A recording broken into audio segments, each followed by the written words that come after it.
तो देखेंगे एक गांव में अनाज का उत्पादन बेटा 40% तक बढ़ जाता है। एक निश्चित समय अवधि के दौरान अनाज का प्रति व्यक्ति उत्पादन इतना बढ़ जाता है।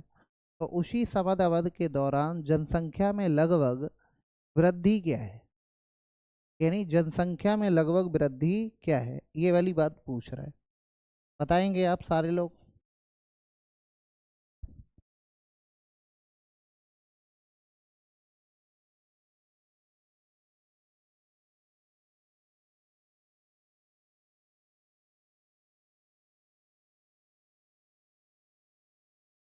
बोलो, देखेंगे।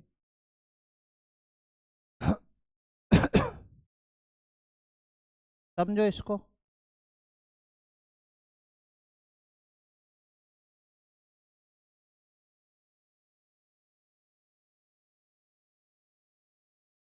देखेंगे बेटा, समझेंगे। मान लो कि गांव की पहले जो उत्पादन था वो 100 था। पहले उत्पादन जो था वो 100 था और जनसंख्या कितनी थी, एक्स थी। अब उत्पादन बढ़ गया, कितनी, ये, तो अब जनसंख्या कितनी है, बाई। कितना हो गया, प्रति व्यक्ति उत्पादन इतना बढ़ जाता है। तो गांव की जनसंख्या में लगभग प्रतिशत वृद्धि, इसमें वृद्धि पूछ रहा है प्रति व्यक्ति। तो एक व्यक्ति का निकालोगे बेटा तो यहाँ से इतना हो जाएगा। अब यहाँ से इतना हो जाएगा, इसी में बढ़ रहा है 27%। तो 27% का मतलब 127, ये तो पहले ही से होगा। तो अब प्रति व्यक्ति कितना हो गया, 140/22। नई बात समझ में आई? ये आपको समझ नहीं आया होगा, मैं आपको समझाता हूँ।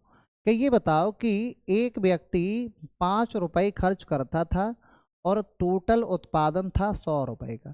तो व्यक्ति कितने होंगे, तो आप 100 में इन व्यक्तियों की संख्या का भाग दे दो तो एक व्यक्ति का निकल आएगा।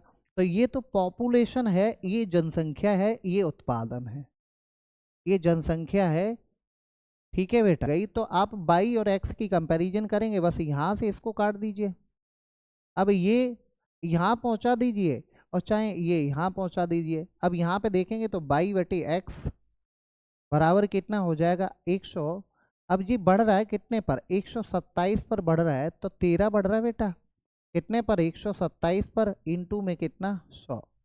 और इंटू में 100, तो यहाँ पे देखेंगे कितना हो रहा है, तो 100 1300 में, तो यहाँ से एक बार जाएगा भाग, और जब एक बार जाएगा तो यहाँ से 3 बचेगा, और 3 बचेगा, फिर जीरो, फिर एक जीरो और फिर पॉइंट लगा के कुछ आएगा।